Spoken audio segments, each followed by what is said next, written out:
When the new student first walked into the school, he seemed like just another quiet face in the crowd. His shoulders were slightly hunched, his eyes mostly focused on the floor, and he spoke softly, almost as if he wanted to disappear. To anyone watching, he appeared fragile, someone who could be easily overlooked, or worse, picked on. That's exactly what the bullies thought. They saw his calm demeanor as weakness, his silence as submission, and they convinced themselves it would be easy to push him around. They didn't notice the way his eyes briefly flicked up, sharp and observant, as if quietly measuring everything around him. They didn't see the tension in his stance, the subtle steadiness that spoke of control. To them, he was just the new kid, the easy target who hadn't yet earned a reputation. And in that assumption, they made their first big mistake.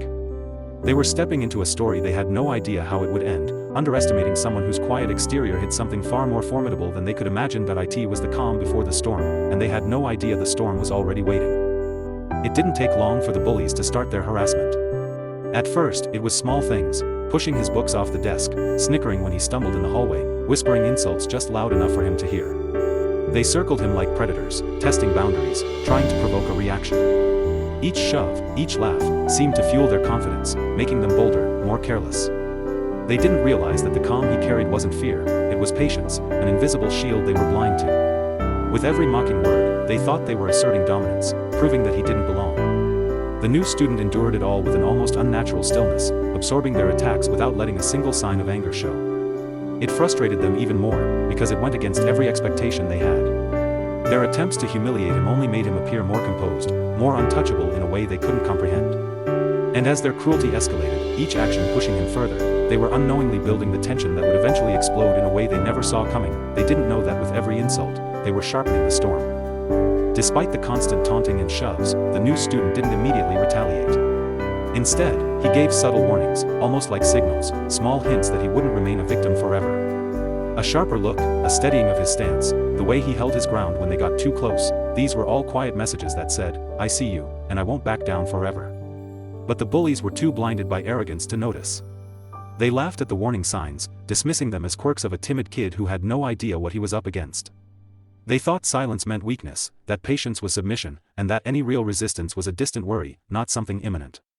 Every taunt and shove only reinforced their false sense of control, convincing them that they had the upper hand. What they failed to see, what they completely underestimated, was that warnings are often the calmest moments before chaos erupts.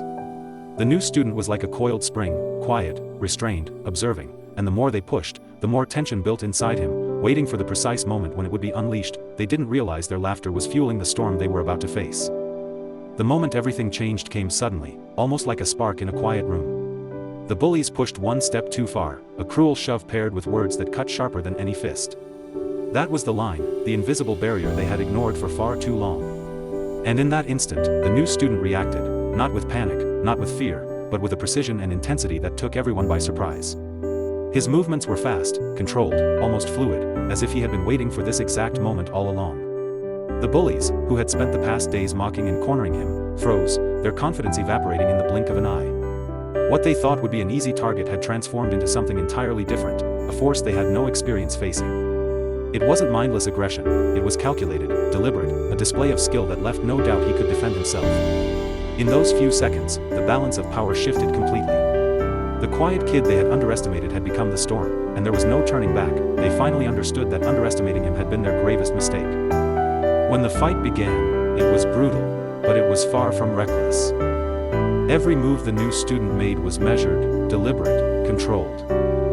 He didn't attack out of anger or a desire to humiliate, he simply made sure the bullies understood they had crossed a line. Each shove, each strike, was precise, enough to stop them in their tracks without causing unnecessary harm.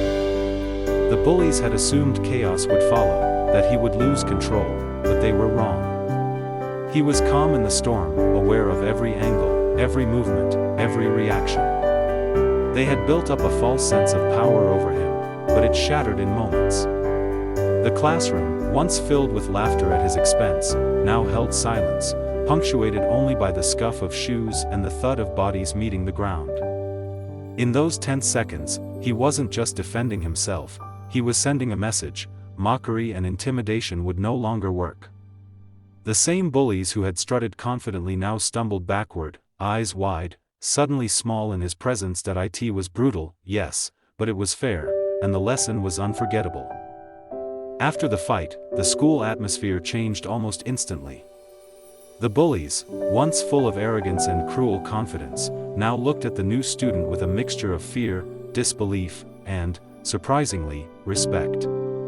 Their laughter and mockery were gone, replaced by a cautious awareness that this was someone not to be underestimated.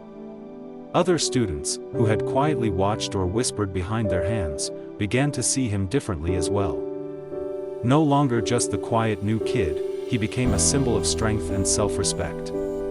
It wasn't just about physical ability, it was about standing up for oneself, about refusing to allow cruelty to go unchecked. The bullies who had once ruled the hallways now approached him carefully, measuring their words and actions, realizing that their past behavior had consequences. The new student didn't boast, didn't gloat, he simply carried himself with a quiet confidence that spoke volumes.